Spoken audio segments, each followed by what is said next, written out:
ಮೋಹನ್ ಲಕ್ಷ್ಮಿ ಹೇಳಿ. Okay, so ಇವತ್ತಿನ session summary session ನ ಪ್ರೆಸೆಂಟ್ ಮಾಡ್ತಾ ಇರೋದು ಆತ್ಮಜ್ಯೋತಿ ಮೋಹನ್ ಲಕ್ಷ್ಮೀಜಿ.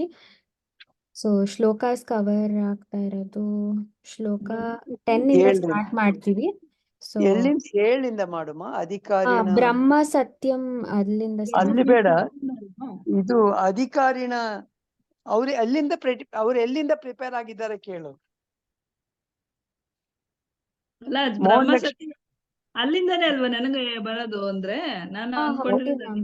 ಬ್ರಹ್ಮ ಸತ್ಯ ಅಂತಾನೆ ಬರೋದು. ಅಧಿಕಾರಿ ಇವರೇ ಕವರ್ ಮಾಡಿದ್ರು, ಉಷಾಜಿನ ಕವರ್ ಮಾಡಿದ್ರು ಲಾಸ್ಟ್ ಕ್ಲಾಸ್ ಅಲ್ಲಿ. ಅಂದ್ರೆ ಇದು ಯಾವ್ದು ಇದು ನಂಬರು? ಇದು ಶ್ಲೋಕ ನಂಬರ್ 10, ಟೆಕ್ಸ್ಟ್ ಬುಕ್ ಪ್ರಕಾರ ಶ್ಲೋಕ ನಂಬರ್ 20. ಓಕೆ ಓಕೆ ಸರಿ. ಅಂದ್ರೆ ಎಲ್ರಿಗೂ ಅರಿವು.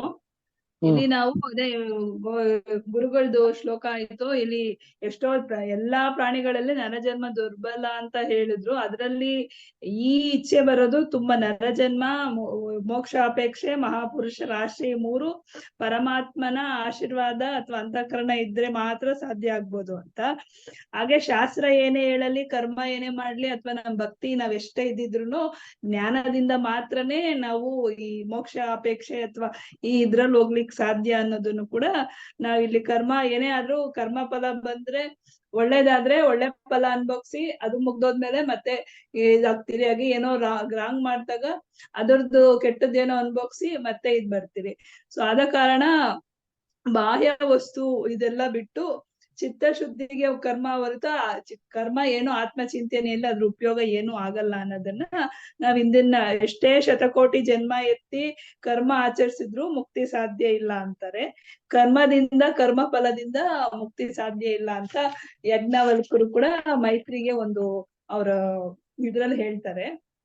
ಈಗ ನಾವಿಲ್ಲಿ ಸಾಧನ ಇವಾಗ ಏನ್ ಅವ್ನ ಗುರುಗಳು ಇದು ನಮ್ಮ ಆಚರಣೆ ಜಪ ತಪ ಎಲ್ಲದಿಂದ ಏನೋ ಇದೆ, ನಾನು ದೇಹ ಅಲ್ಲ, ಬುದ್ಧಿ ಅಲ್ಲ, ಮನ್ಸು ಅಲ್ಲ ಅನ್ನೋ ವಿಚಾರ ಈ ಆದಿಯಲ್ಲಿರೋ ಒಂದು ಯೋಗಿಗೆ ಬಂದಾಗ ಅದಕ್ಕೆ ಅವನ್ ಹೇಗ್ ಪ್ರಿಪೇರ್ ಆಗ್ಬೇಕು ಅನ್ನೋದನ್ನ ಶಂಕರಾಚಾರ್ಯರು ಈ ಶ್ಲೋಕಗಳಲ್ಲಿ ಹೇಳ್ತಾರೆ.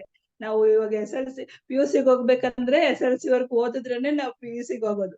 SLC ಆದ್ಮೇಲೆ ಸಮ್ ಪ್ರಿಪ್ರೇಷನ್ ಇಂದಾನೆ ಯಾವ ಸಬ್ಜೆಕ್ಟ್ ತಗೋಬೇಕು ಏನು ಅನ್ನೋ ತರದನ್ನೇ ಹೋಗೋಕೆ ಈ ಆತ್ಮ ವಿಚಾರ ವೇದಾಂತ ಅಥವಾ ಆಧ್ಯಾತ್ಮಿಕಕ್ಕೆ ಹೋಗ್ಬೇಕಾದ್ರೆ ಸ್ವಲ್ಪ ಕ್ವಾಲಿಫಿಕೇಶನ್ ಬೇಕು ಅನ್ನೋದಕ್ಕೆ ಈ ಶ್ಲೋಕಗಳಲ್ಲಿ ವಿಚಾರಣೆ ಮಾಡ್ತಾರೆ. ಫಸ್ಟ್ನೇದು ಅಂದ್ರೆ ಶ್ಲೋಕ 20ನೇದು ಬ್ರಹ್ಮ ಸತ್ಯ ಜಗತ್ ಮಿಥ್ಯೋತ್ಸವ ರೂಪ ವಿನಿಶ್ಚಯ ಸೋಯೋ ನಿತ್ಯ ಅನಿತ್ಯ ವಸ್ತು ವಿವೇಕ ಸಮುದ್ಯ ಹುತಮ್ ಅಂತ. ಅಂದ್ರೆ ಇಲ್ಲಿ ಅವನಿಗೆ ಸತ್ಯ ನಿತ್ಯ ಅನಿತ್ಯ, ಯಾವುದು ನಿತ್ಯವಾದದ್ದು ಯಾವುದು ಸತ್ಯವಾದದ್ದು, ನಾನು ದೇಹ ಅಲ್ಲ, ಬುದ್ಧಿ ಅಲ್ಲ, ಮನ್ಸು ಅಲ್ಲ ಅನ್ನೋ ಜ್ಞಾನದ ವಿವೇಕ ಅವನಿಗೆ ಬರ್ಬೇಕು. ಇಲ್ಲ ಅಂದ್ರೆ ನಾವು ಹೊರಗಿಂದ ಯಾವಾಗೂ ಸುಖಕ್ಕೆ ಅಥವಾ ಸಂತೋಷಕ್ಕೆ ವಸ್ತು ಹುಡುಕ್ತಾ ಇರ್ತೀವಿ. ಇವತ್ತು ಸುಖ ಕೊಟ್ಟಿದ್ ಸಂತೋಷ ಕೊಟ್ಟಿದ್ ವಸ್ತು ನಾಳೆ ಅದೇ ದುಃಖಕ್ಕೆ ಕಾರಣ ಆಗ್ಬೋದು. ಯಾಕಂದ್ರೆ ಪ್ರತಿ ಕ್ಷಣ ಪ್ರಪಂಚದಲ್ಲಿ ನಮ್ಮ ದೇಹದಿಂದ ಪ್ರತಿಯೊಂದು ಬದಲಾಗ್ತಾನೆ ಇರುತ್ತೆ. ಕಾಲ ಬದಲಾಗತ್ತೆ, ಹಾಗೆ ಸ್ಥಿತಿಗತಿಗಳು ಬದಲಾಗತ್ತೆ. ಸೊ ಇದ್ರಲ್ಲಿ ಅವನಿಗೆ ಅದ್ರ ವಿವೇಕ ಮಾಡ್ತಾ ಮಾಡ್ತಾ ವಿಷಯಗಳು ತಿಳ್ಕೊತಾ ಅವನು ಆ ಅಪೇಕ್ಷೆಗಳು ಹೊರಗಿನ ಬಾಹ್ಯ ಇದನ್ನ ಬಿಟ್ಟು ವಿವೇಕದಿಂದ ಯೋಚನೆ ಮಾಡಿ ಇದೆಲ್ಲ ಯಾವುದು ಶಾಶ್ವತ ಅಲ್ಲ ಅನ್ನೋದ್ರಿಂದ ಅವನ್ಗೆ ಏನ್ ಬೇಕು ಏನ್ ಬೇಡ ಅಂತ ಆ ವಿವೇಕದಿಂದ ಈ ಕತ್ತಲದ ಅಜ್ಞಾನದ ಜೀವನದಿಂದ ಏನೋ ಸತ್ಯ ಇದೆ ಅಳಿಬೇಕು, ಮಿಥ್ಯ ಅನಿತ್ಯವನ್ನ ತಿಳ್ಕೊಬೇಕು ಅಂತಾನೆ. ಅಂದ್ರೆ ಬ್ರಹ್ಮ ಮಾತ್ರ ಸತ್ಯ, ಜಗತ್ ಮಿಥ್ಯ. ಇವಾಗ ಬೆಳಗ್ಗೆ ಆಗತ್ತೆ, ಸಾಯಂಕಾಲ ಆಗತ್ತೆ, ಸೂರ್ಯ ಹುಟ್ತಾನೆ ಹೋಗ್ತಾನೆ, ಬಟ್ ಸೂರ್ಯ ನಮ್ಗಂಗ್ ಕಾಣತ್ತೆ, ಬಟ್ ಸೂರ್ಯ ಹುಟ್ಟೋದು ಇಲ್ಲ ಇದು ಇಲ್ಲ ಅಂತ. ಹಾಗೆ ನಮ್ಮಲ್ಲಿರೋ ಚೈತನ್ಯ ಹುಟ್ಟೋದು ಇಲ್ಲ, ಸಾಯೋದು ಇಲ್ಲ. ದೇಹ ಹೇಗೆ ಹೊಸ ಬಟ್ಟೆ ಹಳೆ ಬಟ್ಟೆ ಚೇಂಜ್ ಮಾಡಿ ಹೊಸ ಬಟ್ಟೆ ಚೇಂಜ್ ಹಾಕೊಂಡಾಗೆ ಆತ್ಮ ಬೇರೆ ಬೇರೆ ಆಗ್ತಿರತ್ತೆ ಅಂತ. ಬುದ್ಧಿಯ ವಿಕಾಸನದಿಂದ ನಾನು ನನ್ನದು ಎಂಬ ಅಹಂಕಾರ ಮಮಕಾರವನ್ನು ಬಿಟ್ಟು ವಸ್ತು ವಿಷಯ ಹಾಗೆ ನಿತ್ಯ ಬದಲಾಗುತ್ತಿರುವ ಇಂದು ನಾಳೆ ವರ್ಷಗಳು, 5 ವರ್ಷಕ್ಕೆ ಹೋದ್ರೆ ಒಂದು ಜಾಗದ ವಿಷಯ ವಸ್ತುಗಳೆಲ್ಲ ಎಷ್ಟೋ ಬದಲಾವಣೆ, ಸನ್ನಿವೇಶಗಳು ಎಲ್ಲ ಬದಲಾವಣೆ ಆಗ್ಬಿಟ್ಟಿರುತ್ತೆ. ಹಾಗಾದ್ರೆ ನಮ್ಮ ಸುಖ ದುಃಖದ ಕಲ್ಪನೆ ಕೂಡ ಬದಲಾಗ್ಬಿಟ್ಟಿರುತ್ತೆ. ಅದನ್ನು ನೋಡುತ್ತಿರುವ ದೃಢವಾದ ಚೈತನ್ಯ ಎಂಬ ವಿವೇಕದ ಜ್ಞಾನದ ಮೂಲಕ ಹೊರಗಿನ ಎಲ್ಲ ಆಕರ್ಷಣೆಯನ್ನು ಕಡಿಮೆ ಮಾಡ್ತಾ ಆ ವಿವೇಕದಿಂದ ಅವನು ವೈರಾಗ್ಯ ಇದ್ ಮಾಡ್ಕೊತಾನೆ. ಇವಾಗ ನಾವು ಒಂದು ಸಾಮಾನ್ಯವಾಗಿ ಹೇಳ್ಬೇಕಾದ್ರೆ ಯಾವ್ದು ನಮ್ಗ್ ಸಿಕ್ಕಿಲ್ವೋ ಬೇಡ ಬಿಡೋದ್ ವೈರಾಗ್ಯ ಅನ್ಕೋತೀರ, ಅದು ವೈರಾಗ್ಯ ಅಲ್ಲ. ಇಲ್ಲಿ ಜ್ಞಾನದ ಮೂಲಕ ಅವನು ವಿವೇಕ ಸಂಪಾದನೆ ಮಾಡಿ ವಸ್ತು ವಿಷಯಗಳಿಂದ ವೈರಾಗ್ಯ ಇದ್ ಮಾಡ್ಕೊತಾನೆ. ಸೊ ಯಾವಾಗ ವಿವೇಕ ವೈರಾಗ್ಯ ಬಂತೋ ಅವಾಗ ಅವನ್ಗೆ ಸ್ವಲ್ಪ ಅದ್ರ ನಾಲೆಜ್ ಬರ್ತಾ ಹೋಗುತ್ತೆ. ಓ ಇದು ಬೇಕು ಇದು ಬೇಡ, ಹಾಗಾದ್ರೆ ನಾನು ಈ ಸತ್ಯ ಏನಿದೆ ಅದನ್ನ ತಿಳ್ಕೊಬೇಕು ಅಂದಾಗ ಅದಕ್ಕೆ ಬೇಕಾಗಿರೋದು ಷಟ್ ಸಂಪತ್ತಿ ಅಂತ. ಅದನ್ನ ಕೂಡ ಪ್ರತ್ಯಕ್ಷ ಗುರುಗಳು ಹೇಳ್ತಾರೆ 4 ರೀತಿ. ಅಂದ್ರೆ ಆತ್ಮ ವಿಚಾರ ತಿಳಿಯಲು ಪ್ರತ್ಯಕ್ಷ ಪ್ರಮಾಣ, ಅನುಮಾನ ಪ್ರಮಾಣ, ಶಬ್ದ ಪ್ರಮಾಣ, ಅವುಗಳ ಮೂಲಕ ತಿಳ್ಕೊಬೇಕು. ಪ್ರತ್ಯೇಕ ಅಂದ್ರೆ ಇವಾಗ ನಾವೇನ್ ನೋಡ್ತೀವಿ, ಸೂರ್ಯ ನೋಡ್ತೀವಿ, ಅದು ಪ್ರತ್ಯೇಕವಾಗಿ ನಮಗ್ ಕಾಣುತ್ತೆ. ಹಾಗೆ ಅನುಮಾನ ಅಂದ್ರೆ ಇವಾಗ ತಾಯಿ ಏನೇ ಮಗುಗೆ ತಂದೆನೇ ಆಗ್ಲಿ ಇನ್ನೊಂದೇ ಆಗ್ಲಿ ತಾಯಿ ಏನ್ ಹೇಳ್ತಾಳೋ ಮಗು ನಂಬುತ್ತೆ. ಸೊ ಅದು ಶಬ್ದ ಪ್ರಮಾಣ ಅಂದ್ರೆ ಈ ಪುರಾಣ ವೇದ ಮಾತೆ ಉಪನಿಷತ್ತುಗಳು ಏನ್ ಹೇಳಿದೆ ಅದು ಯಾವತ್ತಿಗೂ ಚೇಂಜ್ ಆಗಲ್ಲ. ಸೊ ಅದು ಯಾವಾಗೂ ಸತ್ಯವಾಗೇ ಇರುತ್ತೆ. ಅದನ್ನ ನಾವಿಲ್ಲಿ ಶಬ್ದ ಪ್ರಮಾಣ ಅಂತ ಹೇಳ್ತೀವಿ. ಈ ಆದಿಯಲ್ಲಿ ಜ್ಞಾನ ಹೊಂದಲು ಅವನಿಗೆ ಈ ಷಟ್ ಸಂಪತ್ತಿಗಳು ಬೇಕು ಅಂತ ಹೇಳೋದು. ನಮ್ದು ಏನ್ ಹೊರಗಿಂದ ನಾವು ಇವಾಗ ನಮ್ಮ ಅವನತಿಗೆ ಷಡ್, ನಾವು ಕಾಮ ಕ್ರೋಧ ಮದ ಮತ್ಸರ್ಯಗಳು ಹೇಗೆ ನಮ್ಮನ್ನ ಬಾಹ್ಯ ಇದಕ್ಕೆ ಆಕರ್ಷಿಸುತ್ತೋ ಅವುಗಳಿಂದ ಹಿಂತುಗೋಬೇಕಾದ್ರೆ ನಮ್ಗೆ ಯಾರು ವಿಷಯಗಳು ಹೆಲ್ಪ್ ಮಾಡುತ್ತೆ ಅಂತ. ಅದರಲ್ಲಿ ಮುಖ್ಯವಾಗಿ ಕ್ಷಮ ಅಂತ. ಕ್ಷಮ ಅಂದ್ರೆ ಹೊರಗಿನ ವಸ್ತು ವಿಷಯಗಳ ದೋಷಗಳು ಸತ್ಯವನ್ನ ಅರಿತು ಅವುಗಳ ಮೇಲಿರೋ ನಮ್ಮ ಮನಸ್ಸನ್ನು ಒಳಕ್ಕೆ ತಗೊಳೋದಕ್ಕೆ ಕ್ಷಮ ಅಂತೀವಿ. ಹೇಗೆ ಅಂದ್ರೆ ಈಗ ಬಾಲ್ಯ, ಯೌವನ, ಮುಪ್ಪು, ಸಾವು ಅಥವಾ ವಿದ್ಯೆ, ಕೆಲಸ, ಸಂಸಾರ ಎಲ್ಲವೂ ಬದಲಾಗ್ತಾ ಇರುತ್ತೆ. ಸೊ ಆ ಬಾಹ್ಯದಲ್ಲಿ ಏನು ಇಲ್ಲ, ಇದು ಅದರಲ್ಲಿರೋ ದೋಷಗಳನ್ನ ಅರಿತು ಆ ಬಾಹ್ಯ ಆಕರ್ಷಣೆ, ಬಾಹ್ಯ ಸುಖದಲ್ಲಿರೋ ಇದನ್ನ ನಾವ್ ಹಿಂಪಡೆಯೋದಕ್ಕೆ ಮನಸ್ಸನ್ನ ಒಳಕ್ಕೆ ತಗೊಳೋದಕ್ಕೆ ಶ್ರಮ ಅಂತೀವಿ. ಹಾಗೆ ದಮ ಅಂದ್ರೆ ಇಂದ್ರಿಯ ಮೇಲಿನ ನಿಗ್ರಹ. ಕಣ್ ನೋಡುತ್ತೆ, ಕಿವಿ ಕೇಳುತ್ತೆ, ಮೂಗು ವಾಸನೆ ಮಾಡ್ಕೊಳ್ಳುತ್ತೆ, ಬಾಯಿ ಏನಾದ್ರೂ ನೋಡಿದ್ರೆ ಇದನ್ನುತ್ತೆ, ನಾಲ್ಗೆ, ಅವುಗಳನ್ನ ಗೋಲಕಗಳು ಅಂತ ಅಂತಾರೆ.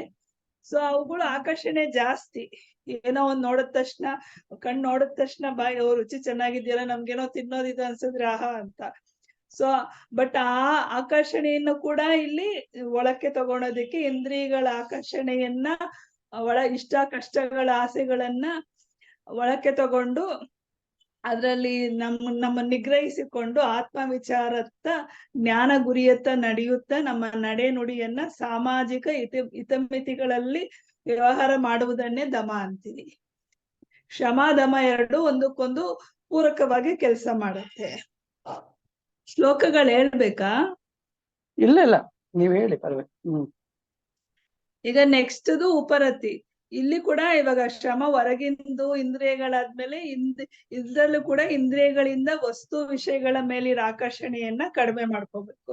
ಶಾಂತ ಚಿತ್ತರಾಗಿ ಇರುವುದನ್ನೇ ಉಪರತಿ ಎಂದುತ್ತಾರೆ. ಬಂದಿದ್ದೆಲ್ಲವನ್ನು ಸುಖ ಇರ್ಲಿ ದುಃಖ ಇರ್ಲಿ ಉಂಡು ಸುಖಿಸ್ಬೇಕು. ಇಲ್ಲಿ ಒಂದು ಸಮಾಧಾನವಾಗಿ ಅದನ್ನ ತಗೊಳೋದನ್ನೇ ಉಪರತಿ ಅಂತೀವಿ. ವಿಷಯ ನಿಜ ತಿಳುವಳಿಕೆಯನ್ನು ವಿವೇಕದಿಂದ, ಯಾವಾಗ ನಾವು ವಿವೇಕದಿಂದ ಯೋಚನೆ ಮಾಡ್ತೀವಿ ಒಂದ್ ವ್ಯಾಮೋಹ ಇರಲ್ಲ. ಒಂದೇನೋ ಸಿಗದೇ ಇರ್ಲಿ, ಇವಾಗ ಎಲ್ಲೋ ಕಾರ್ ತಗೋಬೇಕು ಅಂತೀವಿ ಆಗಿರಲ್ಲ, ಇನ್ನೊಂದೇನೋ ಮನೆ ಮಾಡ್ಕೋಬೇಕು ಅಂತಿರ್ತೀವಿ ಆಗಿರಲ್ಲ. ಬಟ್ ಅಲ್ಲಿ ಏನೋ ಅವ್ರು ಅದಕ್ಕೆ ದುಃಖಸಲ್ಲ, ಇರ್ಲಿ ಬಿಡು ಪರವಾಗಿಲ್ಲ ಅನ್ನೋ ತರದಲ್ಲೇ ಇದ್ ಮಾಡೋದಕ್ಕೆ ನಾವು ಉಪರತಿ ಅಂತೀವಿ. ಅದಕ್ಕೆ ಪೂರಕವಾಗಿ ಭಗವಂತನಲ್ಲಿ ದೃಢ ಭಕ್ತಿ ಸತ್ಸಂಗದಿಂದ ಮನಸ್ಸಿನ ಹಿಡಿತ ಸಾಧ್ಯ.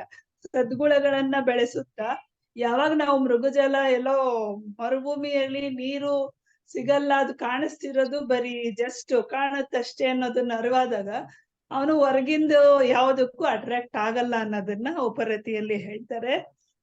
ಹಾಗೆ ತಿತಿಕ್ಷದಲ್ಲಿ ಎಲ್ಲ ಕಷ್ಟ ಸುಖ ನೋವು ನಲುವು ಎಲ್ಲವನ್ನು ತಾಳ್ಮೆ ಸಹನೆಯಿಂದ ಅದಕ್ಕೇನು ಪ್ರತಿಕಾರ ಮಾಡದೆ ಸಹಿಸ್ಕೊಳ್ತಾ ಬಾಳ್ಬೇಕು ಅನ್ನೋದನ್ನ ತಿತಿಕ್ಷಾ ಅಂತಾರೆ.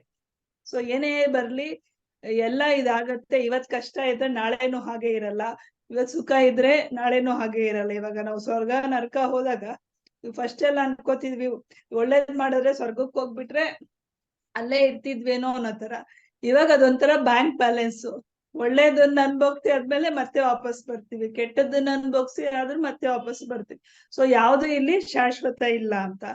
ಸೊ ನಗ್ಗೀತೆಯಲ್ಲಿ ಹೇಳ್ದ ಹಾಗೆ ಸುಖ ದುಃಖೆ ಸಮಾಕೃತ್ವೆ ಲಾಭೋ ಲಾಭೆ ಜಯ ಜಯ ಅಂತ, ಏನೇ ಬರ್ಲಿ, ಕಷ್ಟ ಬರ್ಲಿ ಸುಖ ಬರ್ಲಿ, ಎಲ್ಲದನ್ನು ಸಮವಾಗಿ ತಗೊಳೋದಕ್ಕೆ ನಾವಿಲ್ಲಿ ತಿತಿಕ್ಷಾ ಅನ್ಬೋದು. ತಾಳ್ಮೆಯಿಂದ ಸಹಿಸ್ಕೋತ ಏನದಕ್ಕೆ ನಮ್ಮ ಒಳ್ಳೆ ಬುದ್ಧಿಯಿಂದ ಅದನ್ನ ನಿರ್ವಹಿಸ್ತಾ ಹೋಗ್ಬೋದು ಅನ್ನೋದಕ್ಕೆ ಇಲ್ಲಿ ತಿತಿಕ್ಷಾ ಅಂತೀವಿ.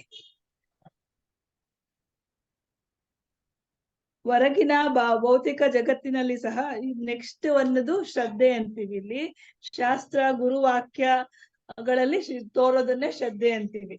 ಫಸ್ಟ್ ಇಲ್ಲಿ ಈ ಆಧ್ಯಾತ್ಮಿಕ ಇದ್ ಬರ್ಬೇಕಾದ್ರೆ ಏನ್ರಲ್ಲೂ ಮೇನ್ ಎಲ್ಲದಕ್ಕೂ ಭೌತಿಕ ಜಗತ್ತಿನಲ್ಲೂ ನಾವು ಸ್ಕೂಲ್ ಇರ್ಲಿ, ಇನ್ನೊಂದ್ ಕಲಿಯಕ್ಕಿರ್ಲಿ, ಏನಕ್ಕೆ ಆಗ್ಲಿ ಶ್ರದ್ಧೆ ತುಂಬಾ ಇಂಪಾರ್ಟೆಂಟ್ ಆಗತ್ತೆ.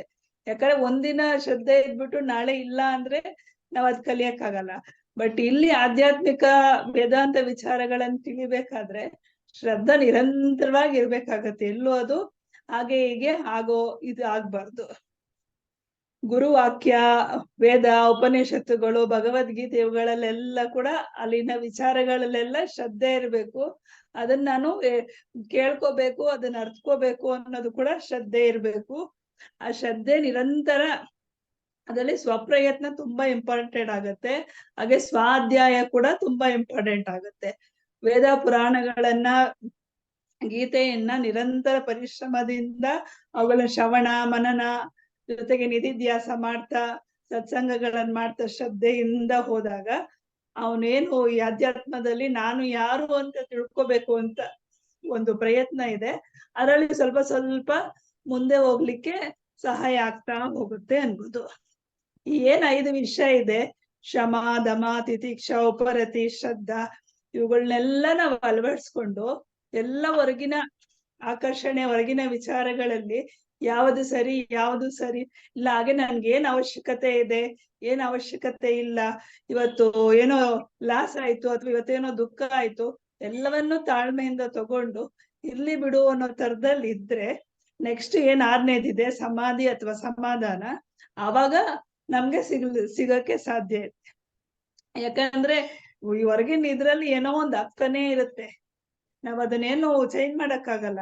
ಬಟ್ ನಮ್ಮನ್ನ ಆದಷ್ಟು ಸಮಾಧಾನವಾಗಿ ಇಟ್ಕೊಂಡ್ರೆ ಅವನೆಲ್ಲದಕ್ಕೂ ನಾವ್ ಯಾವಾಗ ಕಾಮ ಕ್ರೋಧ ಇದು ಬಂದ್ರೆ ನಮ್ಗೇನು ಡಿಸಿಷನ್ ಮಾಡಕ್ಕೆ ಆಗಲ್ಲ. ಅದೇ ಸಮಾಧಿ ಸಮಾಧಾನ ಸ್ಥಿತಪ್ರಜ್ಞ ಆಗಿದ್ರೆ ನಮ್ಮ ಡಿಸಿಷನ್ ನಾವು ಇದ್ ಮಾಡ್ಬೋದು. ಪರಿಸ್ಥಿತಿ ಚೇಂಜ್ ಆಗಿಲ್ಲ ಅಂದ್ರು ಅದಕ್ಕೆ ನಮ್ಮ ರಿಯಾಕ್ಟ್ ಅನ್ನ ನಾವು ಕರೆಕ್ಟ್ ಆಗಿ ಮಾಡ್ಬೋದು ಅನ್ನೋದನ್ನ ಈ ಸಮಾಧಿಯಲ್ಲಿ ಹೇಳ್ತೀವಿ. ಸತ್ಯ ಸ್ವರೂಪವನ್ನು ಅರ್ಥ ಏಕಚಿತ್ರದಿಂದ ಇರುವುದೇ ಸಮಾಧಿ ಅಂತಾರೆ. ಮನಸ್ಸು ಯಾವಾಗೂ ಚಂಚಲ ಇರುತ್ತೆ. ಇವಾಗ ಯಾವಾಗ ಈ 5 ವಿಷಯಗಳನ್ನ ನಾವು ಅಭ್ಯಾಸ ಮಾಡ್ತಿದ್ರೆ ಆ ಚಂಚಲ ಮನಸ್ಸು ಶಾಂತವಾಗ್ತಾ ಹೋಗುತ್ತೆ, ಅಲ್ಲಿ ಭಾವನೆ ಇರಲ್ಲ.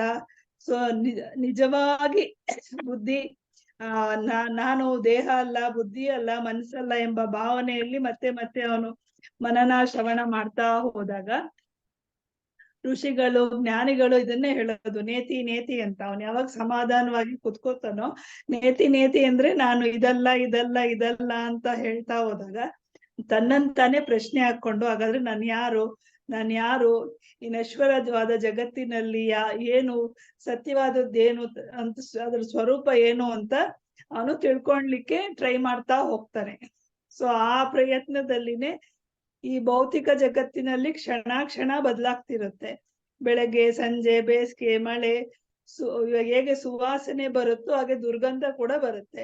ಇಷ್ಟ ಕಷ್ಟ ಎಲ್ಲವೂ ತಾತ್ಕಾಲಿಕವಾದದ್ದು ಅನ್ನೋದನ್ನ ಸಮಚಿತ್ತದಿಂದ ಸ್ವೀಕರಿಸ್ತಾನೆ. ಸೊ ಈ 6 ಸಂಪತ್ತುಗಳು ಈ ಆಧ್ಯಾತ್ಮಿಕ ದಾರಿಯಲ್ಲಿ ಹೋಗೋ ಏನ್ ಇದಾರೆ ಅದಕ್ಕೆ ತುಂಬಾ ಇಂಪಾರ್ಟೆಂಟ್ ಇರುತ್ತೆ. ಅದನ್ನ ಹೇಳೋದ್ ಸುಲಭ, ಬಟ್ ಅದನ್ನ ಅಳವಡಿಸ್ಕೊಳೋದು ಕಷ್ಟ. ಬಟ್ ಆದ್ರೂ ಮತ್ತೆ ಮತ್ತೆ ಮತ್ತೆ ಮಾಡ್ತಾ ಇದ್ರೆ ಅದು ಇದಕ್ಕೆಲ್ಲ ಸಹಾಯ ಮಾಡ್ತಾ ಹೋಗುತ್ತೆ ಅಂತ ನಾನು ಅನ್ಕೊಳ್ತೀನಿ.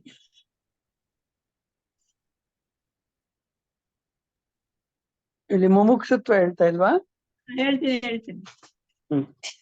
ನೆಕ್ಸ್ಟ್ ಇವಾಗ ಇದಾದಾಗ ಇಲ್ಲಿ ಇವೆಲ್ಲ ಮಾಡ್ತಾ ಬಂದಾಗ ಕರ್ಮ ಫಲದಿಂದ ಒಳ್ಳೆ ಆಚರಣೆಯಿಂದ ಎಲ್ಲ ಮಾಡಿ ಒಳ್ಳೆ ಸತ್ಸಂಗ ಜಪ ತಪ ಎಲ್ಲ ಮಾಡಿ ಷಟ್ ಸಂಪತ್ತಿಗಳನ್ನೆಲ್ಲ ಮಾಡಿದ್ರೆ ಕೊನೆಯಲ್ಲಿ ಮೋಕ್ಷ ಅಪೇಕ್ಷೆ ಅಂದ್ರೆ ನಾನು ಯಾವ ದೇಹ ಅಲ್ಲ ಮನಸ್ಸಲ್ಲ ಬುದ್ಧಿ ಅಲ್ಲ ಅಂದ್ರೆ ಇದೆಲ್ಲ ನಶ್ವರವಾದ ಜಗತ್ತಿನಲ್ಲಿ ಮತ್ತೆ ಶಾಶ್ವತವಾದದ್ದು ಏನು ಅಂತ ಅವನು ವಿಚಾರ ಮಾಡಿದಾಗ ಬರದೆ ಮೋಕ್ಷ ಅಪೇಕ್ಷೆ ಅಂತ. ಸಾಧಕನು ಅವನು ಬಾಹ್ಯ ಜಗತ್ತಿನ ಏನು ವಸ್ತು ಕಾಲ ದೇಶ ಇತಿಮಿತಿ ನಿತ್ಯ ಅನಿತ್ಯ ಎಲ್ಲ ಸತ್ಯ ಅವನಿಗೆ ಗೊತ್ತಾಗಿ ಅದನ್ನೆಲ್ಲ ಉಪೇಕ್ಷೆ ಮಾಡ್ತಾ ಹೋಗ್ತಾನೆ. ನಾನು ದೇಹ ಬುದ್ಧಿ ಎಂತ ಅಹಂಕಾರ ಮಮಕಾರ ಎಲ್ಲ ದೂರ ಬಿಟ್ಟು ಬರೀ ಆತ್ಮಚಿಂತನೆಯಲ್ಲೇ ತೊಡಗಿ ನಾನು ಇವುಗಳೆಲ್ಲದಿಂದ ಬಿಡುಗಡೆ ಹೊಂದ್ಬೇಕು ಅನ್ನೋ ಇಚ್ಛೆಯನ್ನ ಅವನ ಒಳಗಿಂದ ಬರುತ್ತೆ. ಸೊ ಅದಕ್ಕೆ ಅವನು ಪ್ರಯತ್ನ ಮಾಡೋ ಇದನ್ನೇ ಮೋಕ್ಷ ಅಪೇಕ್ಷೆ ಅನ್ನೋದು. ಇಲ್ಲಿ ನಾವೆಲ್ಲ ಫಸ್ಟ್ ಮುಕ್ತಿ ಅಂದ್ರೆ ಸಾವು ಅಥವಾ ಗುರುಜಿ ಹೇಳ್ದಂಗ ಲಿಬರೇಷನ್ ಸ್ವತಂತ್ರ ಅಂದ್ರೆ ಅದಕ್ಕೆಲ್ಲ ತುಂಬಾ ಪ್ರಯತ್ನ ಪಡ್ಬೇಕು, ತುಂಬಾ ಇದ್ ಮಾಡ್ಬೇಕು ಅಂತ. ಬಟ್ ಆಲ್ರೆಡಿ ಇದೇ ನಮ್ಗೆ ಮುಕ್ತಿ. ಬಟ್ ನಾವ್ ಅದನ್ನ ಅರ್ತ್ಕೋಬೇಕು, ಅದಲ್ಲಿ ನಿಲ್ಬೇಕು. ಇಲ್ಲಿ ಬೇಕಾಗಿರೋದು ಸಾಧಕನಿಗೆ ಅದೇ ಅಂತ ಹೇಳೋದು. ಅಂದ್ರೆ ಈ ಎಲ್ಲ ಷಟ್ ಸಂಪತ್ತಿ ಮಹಾಪುರುಷ ಆಶಯ ಸತ್ಸಂಗ ಎಲ್ಲ ಮಾಡ್ತಾ ಬಂದಾಗ ಅವನಿಗೆ ನಾನು ದೇಹ ಅಲ್ಲ ಬುದ್ಧಿ ಅಲ್ಲ ಮನ್ಸಲ್ಲ ಅಂತ ಮತ್ತೆ ಮನಸ್ಸಿನಲ್ಲಿ ನಿಂತಾಗ ಅವನ್ಗೆ ಇದ್ರೆಲ್ಲದ್ರಿಂದ ನನ್ ಬಿಡುಗಡೆ ಹೊಂದಿದ್ರೆ ಅದೇ ಮುಕ್ತಿ ಅನ್ನೋ ಇದಾಗತ್ತೆ. ನನ್ನಲ್ಲಿರೋದು ಹೊರಗಡೆ ಇರೋದು ಎಲ್ಲ ಚೈತನ್ಯದಲ್ಲಿರೋದು ಒಂದೇ ಚೇತನ ಬ್ರಹ್ಮ ಸ್ವರೂಪ ಅಂತ.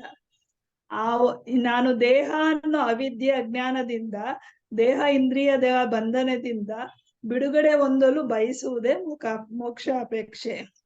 ಈ ಮುಕ್ತಿಯ ಇಚ್ಛೆ ತೀವ್ರವಾದರೆ ನಿತ್ಯಾನಿತ್ಯ ವಿವೇಕ ಬ್ರಹ್ಮ ಸತ್ಯ ಜಗತ್ ಮಿಥ್ಯೆ ಎಂಬ ಅರಿವಿನ ಬೆಳಕಿನಲ್ಲಿ ಬಾಹ್ಯ ಎಲ್ಲ ತೋರಿಕೆ ವಸ್ತುಗಳಲ್ಲಿ ವೈರಾಗ್ಯ ಉಂಟಾಗಿ ಯೋಗಿ ಸಮಸ್ಥಿತಿ ಅಥವಾ ಸಮಪ್ರಜ್ಞನೆನಿಸಿಕೊಳ್ಳುತ್ತಾನೆ. ಜೊತೆಗೆ 6 ಆತ್ಮ ಉದ್ಧಾರಕ್ಕೆ ನಮ್ಮ ಬಳಿ ಇರುವ ಶಮ ದಮ ಉಪರತಿ ತಿತಿಕ್ಷ ಶ್ರದ್ಧಾ ಸಮಾಧಿ ಎಲ್ಲವುಗಳನ್ನು ಬಳಸಿಕೊಳ್ಳುತ್ತಾ ನಾನು ದೇಹ ಬುದ್ಧಿ ಮನಸ್ಸು ನಾನು ಹೆಣ್ಣು ನಾನು ಗಂಡು ಎಲ್ಲ ಅಸತ್ಯ ಅನಿತ್ಯ ವಸ್ತುಗಳನ್ನೆಲ್ಲ ಪಕ್ಕಕ್ಕಿಡ್ತಾ ಮೋಕ್ಷ ಅಪೇಕ್ಷೆ ತೀವ್ರವಾಗಿ ಅದಕ್ಕೆ ಅವನು ಗುರುಗಳನ್ನ ಇದನ್ನ ಹುಡುಕ್ತಾ ಹೋಗ್ತಾನೆ ಅಂತ ಹೇಳ್ಬೇಕು. ಇಲ್ಲಿ ಈ ಅನಿತ್ಯ ವಸ್ತುಗಳಿಂದ ಎಲ್ಲ ಮುಕ್ತಿ ಒಂದು ನಾನೇನು ನಿಜವಾಗಿ ಏನು ಅನ್ನೋ ಇಚ್ಛೆಯನ್ನ ತಿಳ್ಕೊಳ ಬಯಸದೆ ಮೋಕ್ಷ ಅಪೇಕ್ಷೆ ಅಂತ ನಾನು.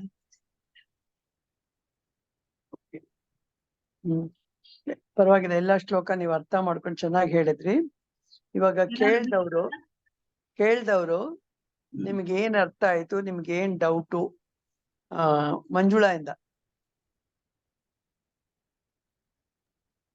ಮಂಜುಳಾ ಇವ್ರು ಹೇಳಿದ್ರಲ್ಲಿ ಇವಾಗ ನಿಮ್ಗೆ ಯಾಕಂದ್ರೆ ನೀವು ಡೀಟೇಲ್ ಆಗಿ ಮಾಡ್ದಾಗ ಇರ್ಲಿಲ್ಲ, ಆದ್ರೂ ಸ್ವಲ್ಪ ಮಟ್ಟಿಗೆ ನಿಮ್ಗೆ ಅರ್ಥ ಆಗಿದೆ. ಏನ್ ಅರ್ಥ ಆಯ್ತು? ಇನ್ನೇನಾದ್ರೂ ಡೌಟ್ ಇದೆಯಾ ಇದ್ರಲ್ಲಿ? ಅಂದ್ರೆ ಇದು ನಾನೀಗ ಅರ್ಥ ಮಾಡ್ಕೊಂಡಿದ್ದ ರೀತಿ ಅಂದ್ರೆ ಅವರು ಈ ಅಶಾಶ್ವತ ವಸ್ತುಗಳಲ್ಲಿ ನಾವು ಏನ್ ಆಸೆ ಇಟ್ಕೊಂಡಿದೀವಿ ಅದನ್ನ ಬಿಡ್ಬೇಕು ಅಂತ, ಅಂದ್ರೆ ಅದೇ ವೈರಾಗ್ಯ. ಸುಖ ಅನ್ನೋದು ಬದ್ರಿ ಈ ಶಬ್ದ ರೂಪ ರಸ ಗಂಧ ಅವುಗಳಿಂದ ಸಿಗುತ್ತೆ ಅನ್ನೋ ಈ ತಪ್ಪು ಕಲ್ಪನೆನ ನಾವು ಬಿಡ್ಬೇಕು. ಅದೇ ವೈರಾಗ್ಯ ಅಂತ ಅನ್ಸುತ್ತೆ.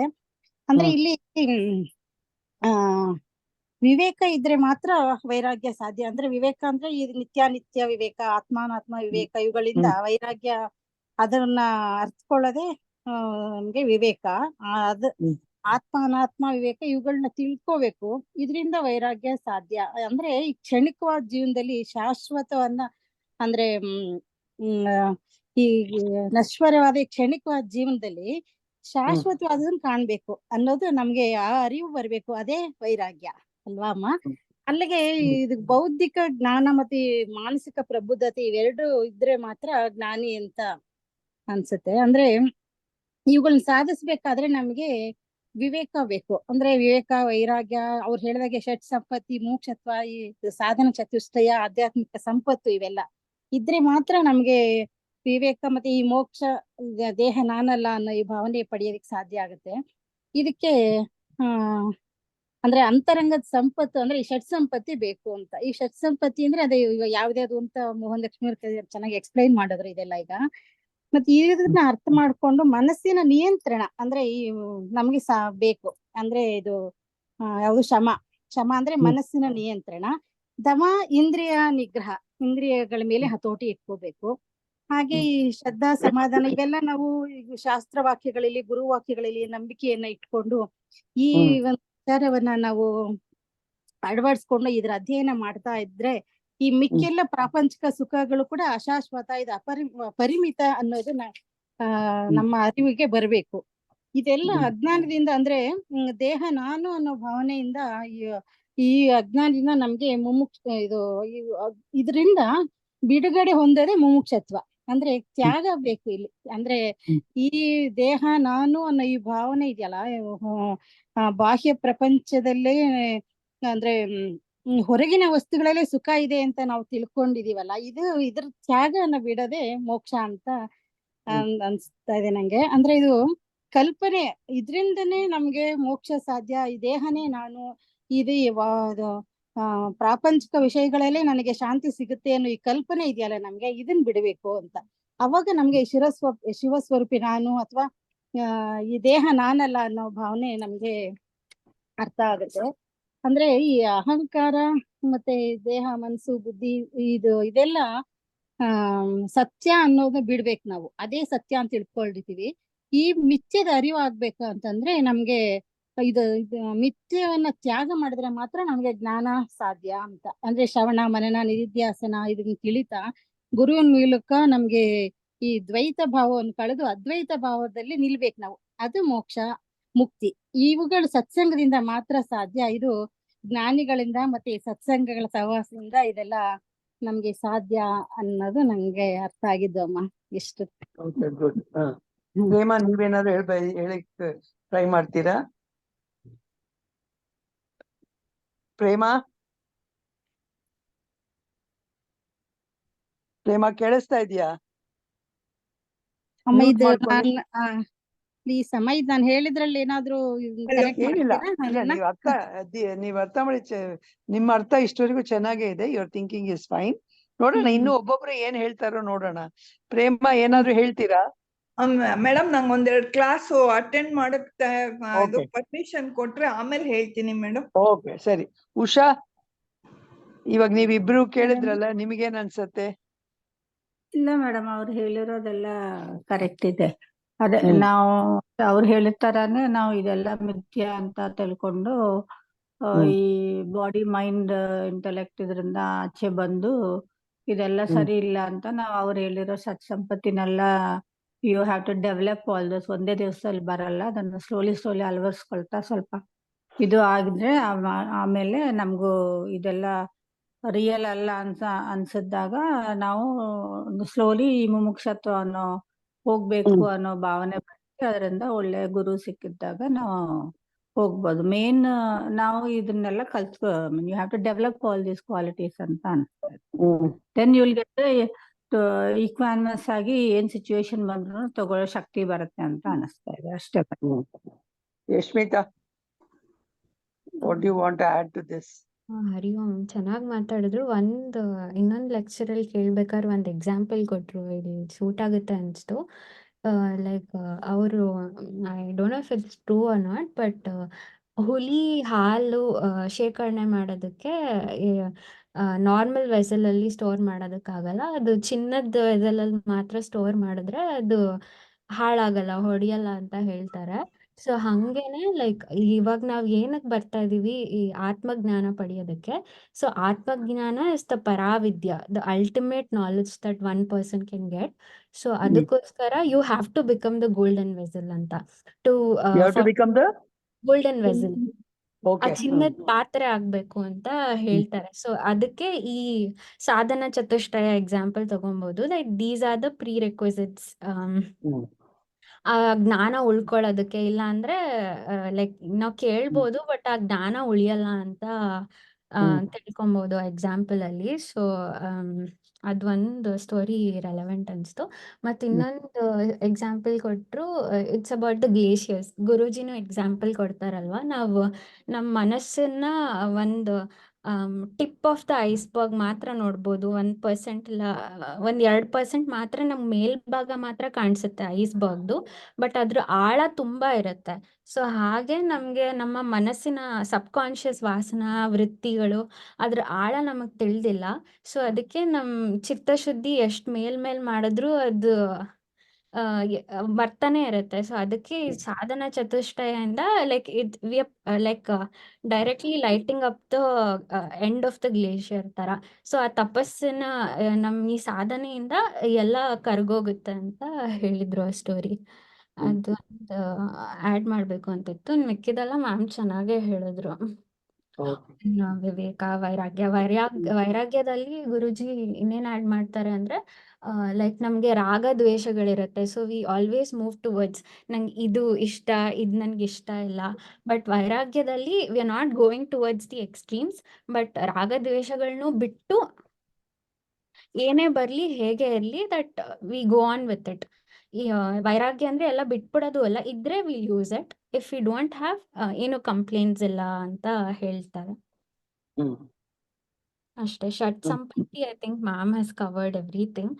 ಮತ್ತೆ ಇನ್ನೊಂದು ರೀಸೆಂಟ್ ಆಗಿ ಗುರುಜಿ ಸೆಷನ್ ಅಲ್ಲಿ ಉಪರತಿ ಬಗ್ಗೆ ಹೇಳ್ತಾ ಇದ್ರು.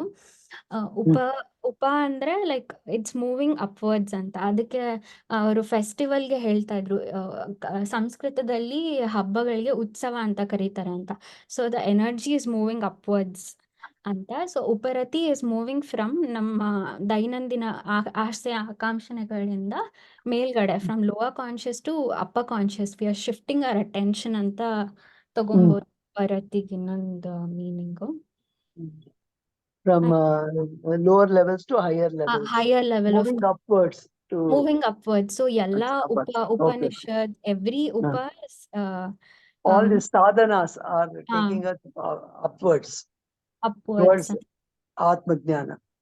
ಅದೇ ಅಂದ್ರೆ ಹೇಳ್ತಾ ಈ ಇದ್ರು.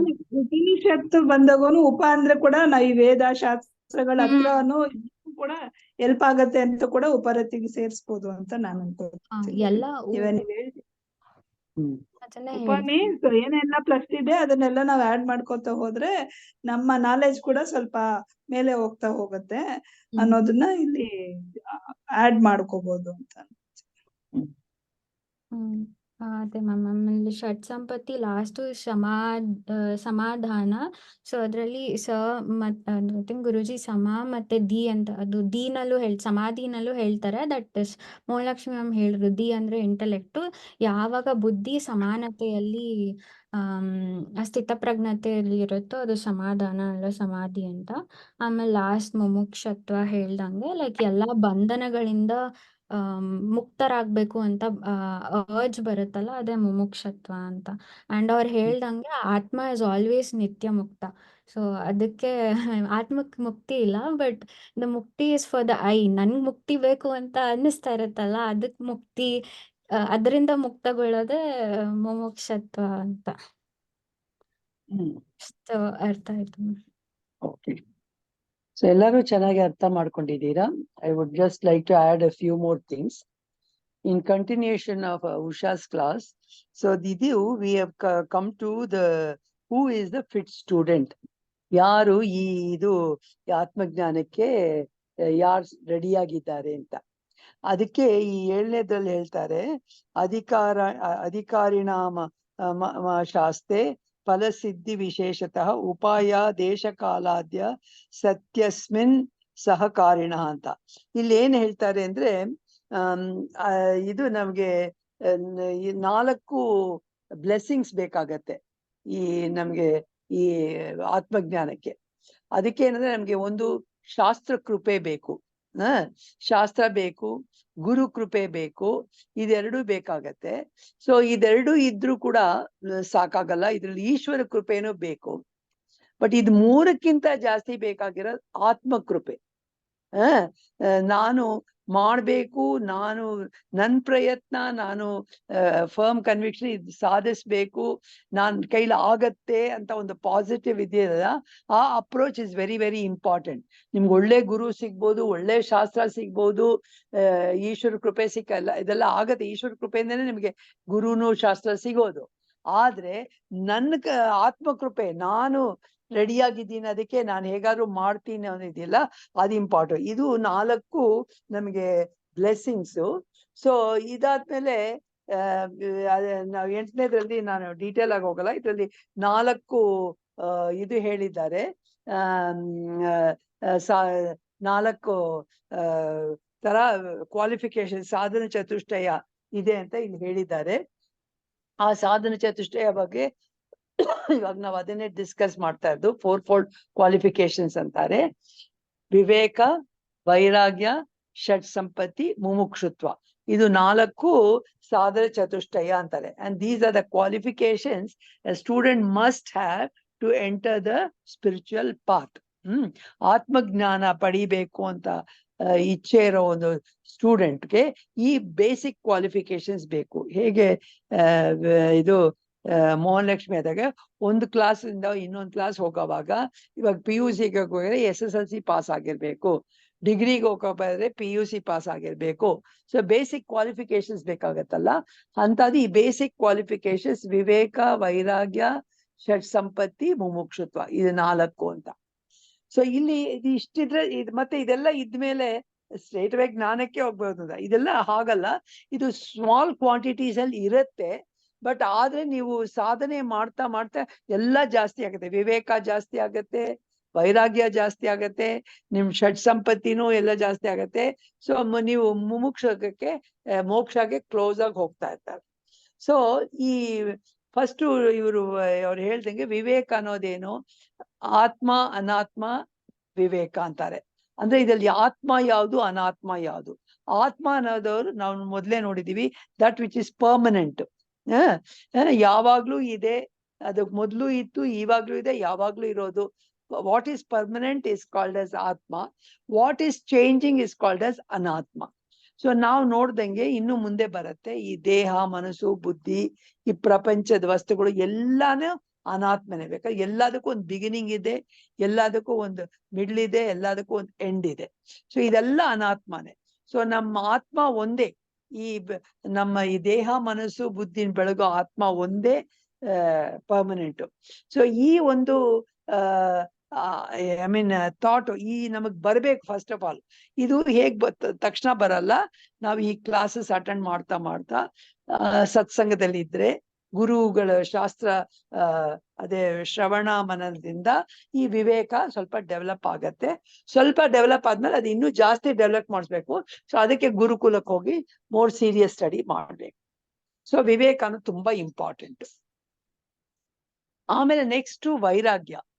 ವೈರಾಗ್ಯ ಅನ್ನೋದು ನಮಗೆ, ನಾವು ಈ ಇದಕ್ಕೆ ಈ ನಮ್ಮ ಪ್ರಾಪಂಚಿಕ ವಸ್ತುಗಳಿಗೆ, ಬಾಹ್ಯ ನಾವು ಸ್ಲೇವ್ಸ್ ಆಗ್ಬಾರ್ದು.